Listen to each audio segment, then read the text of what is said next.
idea that I'm going to say, which I would never do, if an unaccompanied child ends up at the border, we're just going to let them starve to death and stay on the other side. No previous administration did that either, except Trump. I'm not going to do it. That was Joe Biden last year assuring us that his administration wouldn't allow immigrant children to go hungry.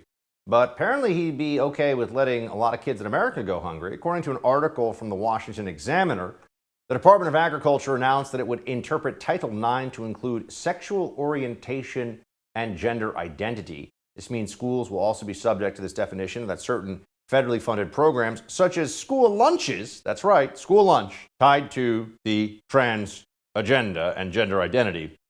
So you better go along with this or you go hungry, apparently, according to Biden. Joining me now to discuss, senior policy analyst at the Independent Women's Forum, Inez Stepman. Inez, thanks for being with us. Thanks for having me, Buck. This is a kind of wow moment, I think, just because it's one of those headlines you read, you say, that can't be right. But is it right? Because it seems like we've had a few reports on this now.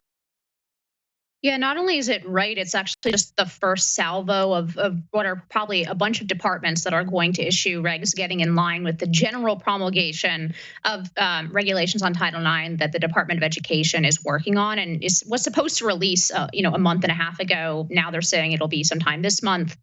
They're playing with us a little bit as to when they actually release it, but we know what the substance of those regulations are, and the major piece of that is that, in fact, they're going to include gender identity as part of the definition of sex, which is going to force every single school that takes a dime from the federal government, whether that's through a school lunch program, whether that's through, for example, a textbook program, so it could sweep in a lot of private schools, and then, of course, public schools all the way from K-12 and then all the way up through the university level. All of those schools are impacted by Title IX, and their regulations are essentially going to say you must accept boys who identify as women in every sort of women's and girls space, or you will lose your funding.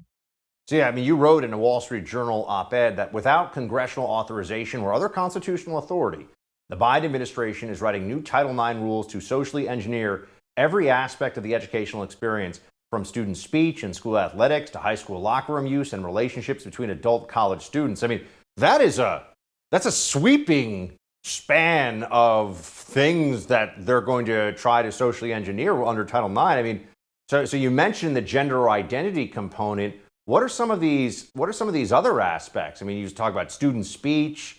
What are they hoping to force on people that's outside of just the gender identity issue?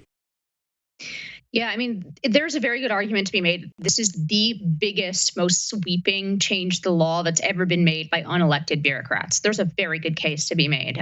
So not only does it essentially implement, in the context of education, more or less the Equality Act, which is something that failed in Congress, by the way. Right. It also overturns in two main buckets of constitutional rights, regulations that are promulgated by the Trump Department of Education, which are in line with Supreme Court precedent. So it's not just that they're overturning regulations from the previous administration, they're contradicting Supreme Court precedent in two very critical areas. One's due process and the other is free speech. Due process, everything that happened to Kavanaugh. Right. That's been happening on college campuses for a long time. There have been nearly 200 federal cases decided on due process favorably, mostly for boys and men who have then sued because they were denied their due process rights and they were punished on mere accusation of any kind of sexual misconduct. So that's one bucket that is going to be reversed and those protections taken away in an unconstitutional manner. And on speech, it's because college campuses this is mostly a university issue. They've defined sexual harassment way beyond how the Supreme Court has defined it, and starting to sweep in things that are protected speech. So, for example, there is actually a liberal feminist professor who was investigated under Title IX for publishing a public article about sex roles. Okay, so this is sweeping in protected speech. This is not what people think of as sexual harassment. This is, I heard something about, sex, gender, sex roles, whatever, and it offends me, and that's harassment under Title IX. So that's a huge impingement on freedom of speech. Both of these, due process, free speech, fundamental constitutional rights.